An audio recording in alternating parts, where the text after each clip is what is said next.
This is sort of going to totally opposite extreme, and that's why I said it. Hopefully, you'll find it of some interest.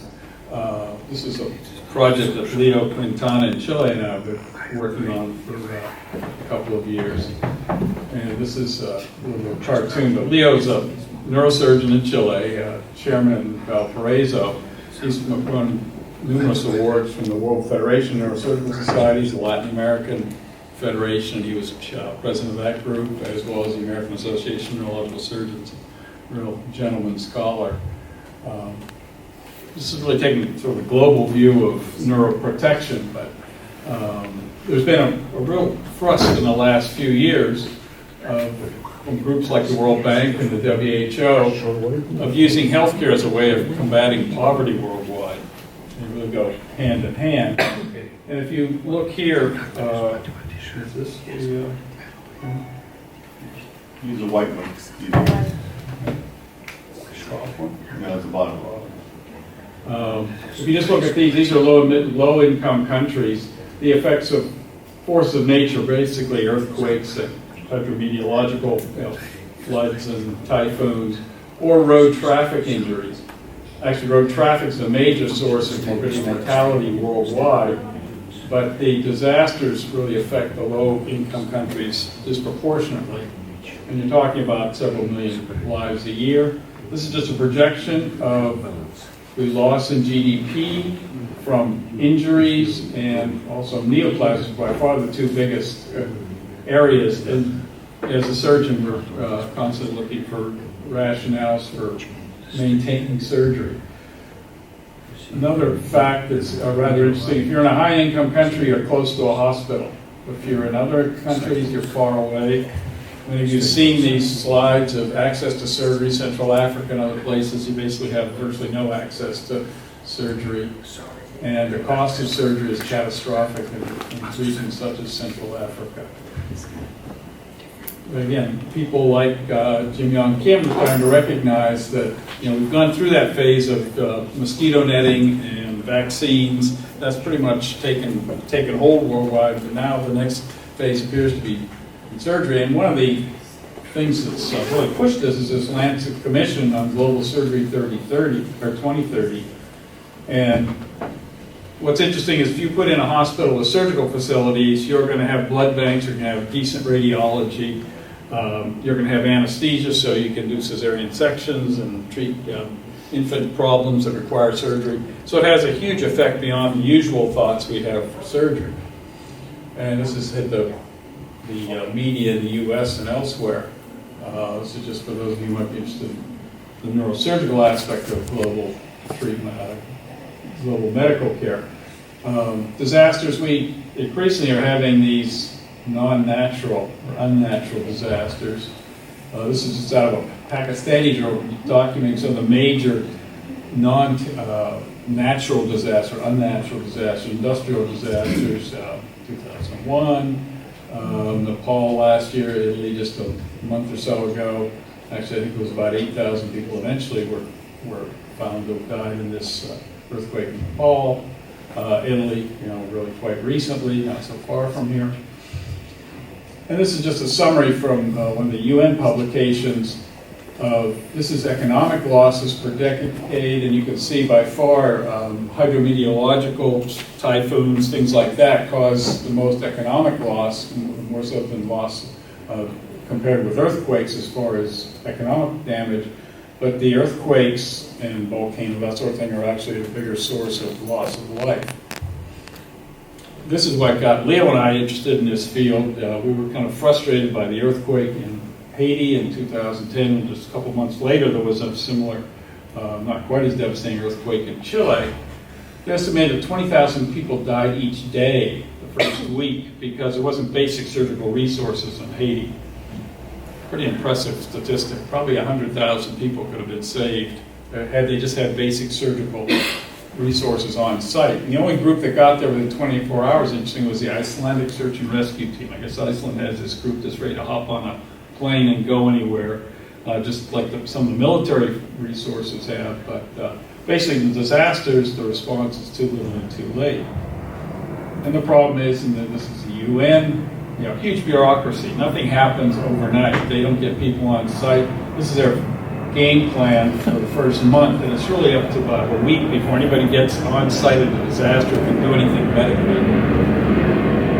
Huge bureaucratic organization. So why has disaster response been so effective? They're fairly rare. They don't respect national borders, so any one country can't really take care of it unless you're a fairly large government like Russia or the U.S. Bureaucratic red tape. There isn't anybody, this is what we're dealing with, there isn't anybody ready for immediate deployment. And people view this as a humanitarian obligation, not a specific governmental institution that would take care of this. But there is an advantage to disaster because it brings people together who might otherwise not collaborate on things. You see this in earthquakes, people will be sending aid. People who might be fighting each other at other times will be sending aid to help out in a disaster. So we decided maybe we can learn from stroke and trauma centers in the developed countries, which came about in the last few decades. You've got to integrate this completely in your healthcare system. So disaster response has been totally separate. The Red Cross, UN agencies, it hasn't been part of the ongoing healthcare system in any of the countries. And what we're proposing is doing the same thing that was done decades ago with stroke centers, as you know, and trauma centers. You have people there on call, ready to go on a moment's notice. And so this is just one documentation of the benefit of a trauma center system. Initial triage to a non-trauma center had a 30% increase in mortality. This is from Finland, just showing that comprehensive stroke centers had much better outcome than general hospitals if you had a stroke. And so what we're proposing are these disaster response centers, similar to trauma centers in the developed countries, and hand transport by helicopters. But these would benefit the healthcare system in that area. Most of these would be in developing countries around the clock, 24/7. This would be actually part of the ongoing healthcare system. Be fully integrated into the training programs, underserved regions, and this would be a combination of host country and developed country physicians, nurses, and staff. And that's one of the problems, certainly in neurosurgery, I think in other medical fields as well. Those in the U.S., trained in the U.S., we don't let people come from other countries and work in the U.S. because we figure that our system is better than anybody else's. But the other side of that is the U.S. residents and junior people don't go overseas and figure out, find out what's going on in other countries. And there's some very sophisticated medicine happening around the world, as you know.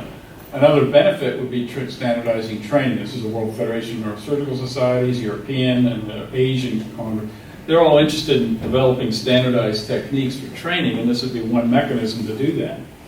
And I won't read through all this, but there's lots of benefits to this sort of an arrangement where you'd have people from different countries working side by side and also being available for disaster response. So they'd be working daily on fields like neurosurgery, orthopedics, whatever, and also ready on a moment's notice to go to a disaster site, hop onto a helicopter and be there within a few hours. Another benefit that might be interesting to this group is that we are an amazing research platform. You had a half a dozen centers around the world, and eventually many more than that, where you had standardized research protocols. For traumatic brain injury, you'd have huge resource. These are some of the groups that we've been getting in touch with and trying to foster some interest in taking a really conceptual difference in the way we approach disasters, integrating it into the ongoing healthcare system. And so a lot of these groups are involved in that sort of thing kind of peripherally, but we'd have to get them involved intimately. So these are some of the benefits. Recently, I won't go over that again, but interestingly, Yang Guang Tu, who's he's from Taiwan. He's president of the World Federation of Neurosurgical Societies, proposed this Neurosurgical Peace Corps program, which fits right into this concept of sending people from developed countries to the developing world, both the junior people and the senior neurosurgeons. You can do the same thing in orthopedics, in medicine, in all fields. So what happens in disasters? You have basically no facilities. You may not even have the healthcare personnel. They could be injured in the disaster as well. And so you need to take everything with you. And so I was going some of the resources. You've got these helicopters that can transport these containers. There's groups like Stanford has an emergency medicine group. The problem now is They never get to a site. They went up to Nepal after the earthquake, but they got there like a week or two later, and they weren't a whole lot of good for anybody with a surgical injury. They're basically mopping up medically. But they have these field hospitals that are transportable in a helicopter and can be set up pretty quickly. Again, the problem is they don't get there for a week or two after the disaster. We need to cut that down to less than a day if we're going to make a difference in morbidity and mortality. Some of the things that are available, again, a little clinical for this group, but liquid oxygen converters that are very portable. This is a distribution system for up to 150 patients. We can distribute oxygen to injured patients. This is a liquid oxygen generator. You can actually generate you don't have to take oxygen tanks to a disaster site. You can take this in a helicopter and run it there. Portable CT scanners, the Seratome. It weighs about 400 kilograms. It's perfectly, one person can push it around. And it runs off a car or truck battery, which you're going to find anywhere in a disaster. You load this, the next slide, here it is in a Russian ambulance, for example. So you'll be getting scans when you load somebody in an ambulance. Russia's probably ahead of the US in that regard. But there's this same group, Samsung, which has bought Neurologica, the Seratome makers. They have this portable imaging system, but that basically could be a portable OR. You can imagine taking care of trauma patients, being able to scan them and operate on them, within hours of a disaster, just because you can transport this by helicopter. There are these for telesurgery. These are camera systems that can be remotely controlled. This is from in northern Canada, where they have a lot of these clinics. It may have a general medical officer, and a trauma surgeon can actually guide these two cameras and be a surgical assistant on site there, so they can do burr holes to drain subdural hematomas or set fractures, that sort of thing. For somebody who may not be trained to do those things themselves, this is just a schematic that has been funded by the Canadian government, and Sherbrooke is where they did the initial work. They also have a portable model, so you can imagine in your ambulance, you can just take this and you can video monitor that patient continuously from the time they're picked up. And anywhere you have internet access, you can transmit all this data continuously to a trauma surgeon, for example. Planning does make a difference. If you look at these three typhoons in Myanmar, India, and the Philippines, India has, in Odisha, one of the least developed states in India, 31 telemedicine stations. They evacuated over 1 million people just before this. You get some warning with hydrometeorological injuries, unlike earthquakes. They have less than 50 deaths versus thousands in these other hurricanes. And so really it was a pretty basic telemedicine system, but was extremely effective. And that's largely thanks to Krishna Ganapathy, who's a neurosurgeon in Chennai, who's become kind of a telemedicine guru. And they are constantly, daily, providing consults, medical consults in general, for 30 sub-Saharan African countries to their centers in India. I'll finish up with more new technology. These rescue robots are kind of the issue now. Humanoid for disaster relief, and there's a lot of work going on. Well, NASA does some of this, but they're just to show Carnegie Mellon. This is Germany, Italy, MIT, and also Korea. Many groups around the world working on these disaster response robots, and drones can be extremely helpful for that. You can see some of the technology goes on here. She mentions here optical infrared, so you can actually sense under some rubble whether there's a living individual underneath there that might be rescuable. And this group is kind of interesting for anybody who wants to get drones sent out immediately to a disaster area. They can notify CRASAR, and they will, at no cost for up to 10 days, send you a drone to help with your rescue mission. So this is kind of the schematic for that. He's wearing some Google Glass type system and constantly getting information from these satellites and drones. So you're really constantly updating your situation with regard to a disaster. And some of these may be ongoing terrorist events, for example. This is just showing the use of aerial robotics in Nepal. They would take these pictures from the drones, and then they would crowdsource, get individuals to actually label, if you didn't have the resolution to tell that this was, say, a water supply area or a school, or a hospital, they would identify what's going on. So it's a matter of crowdsourcing the drone information. They would label all these, and so you could take people to the right safe areas and avoid areas that might be buildings that were ready to collapse with the next tremor. This is using social media. This was in Russia when they had forest fires, and they would use social media to provide real-time information on how they ought to distribute the firefighters and who needed to be rescued. So there's actually a lot of work going on in different places around the world that we ought to keep in mind. I won't read through all this, but just showing, and again, in terms of lay literature, the benefit that can accrue from having this sort of immediate response to disasters. And so I think it's an encouraging time if we look at neuroprotection from the really the macro level, that we're getting a lot of interest on various fronts that really wasn't around a decade ago. And UN organizations actually started to get their own drones for rescue response. If you're interested, there's a couple of books that have come out recently on this. And this is what we're hoping is two sites that very will likely be first is Iquique in northern Chile. They get a lot of earthquakes there, but there's also Leo's interest. The Chilean government has dedicated part of their military resources to disaster response.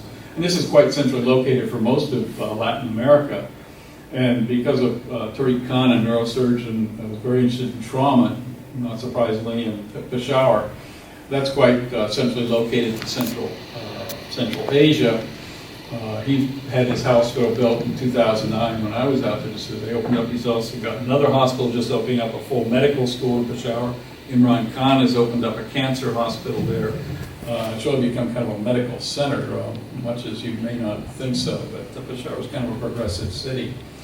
If you're a little interested, there's a paper we were invited to submit a year or so ago in the European Journal.